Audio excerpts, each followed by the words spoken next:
Next, we're going to add in some text on here. So we're going to work with the type tool. The type tool is off to the side here. It looks like a T. Once you click on that, I'd like you to click on this little file symbol that allows you to see the properties come out for your type.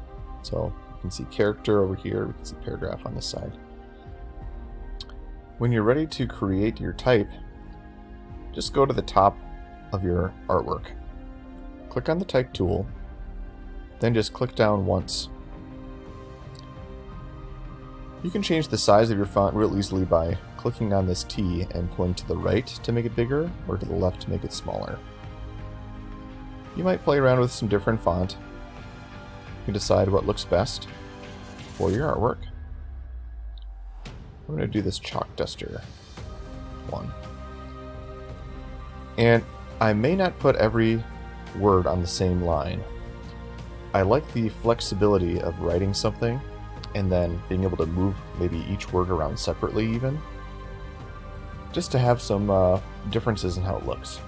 Certainly if you want to have that whole line of text be the same and squared up just perfect, you could write it all out, but usually I would like to at least if I have multiple lines of text, have each of those on their own layer to move them around separately.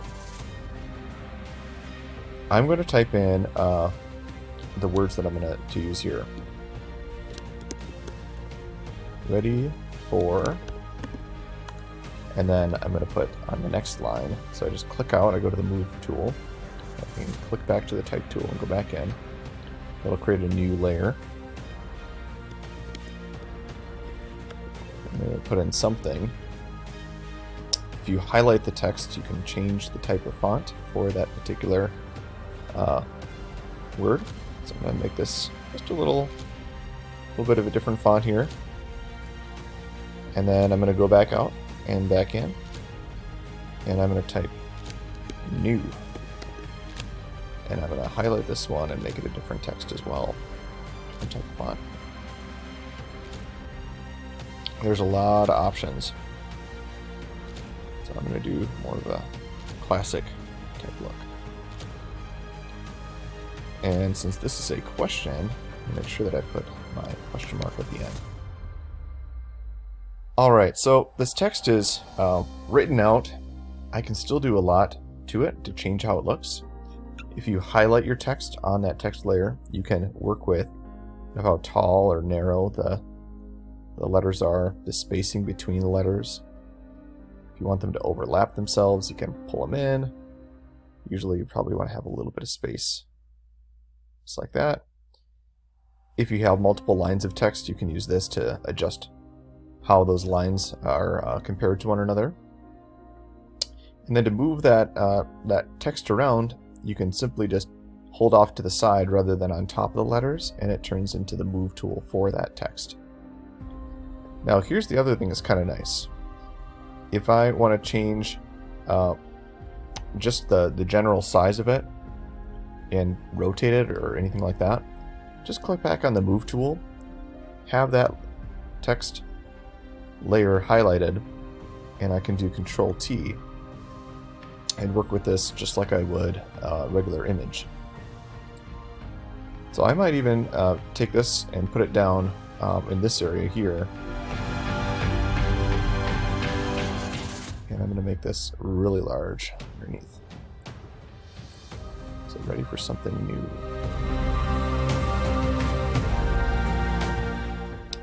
I'm going to move the ready for around. And the something. And here's the other thing that I'm going to show you now.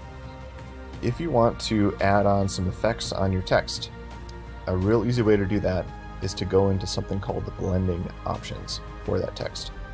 So I'm just going to highlight the ready for area here. I'm going to right click on it and go to blending options. It's also called layer styles. I'm going to pull this down just a little bit so we can see the text at the same time. Now there's a lot of things you can do. If I click on one of these options, it'll give a little check mark. You can turn it on and off.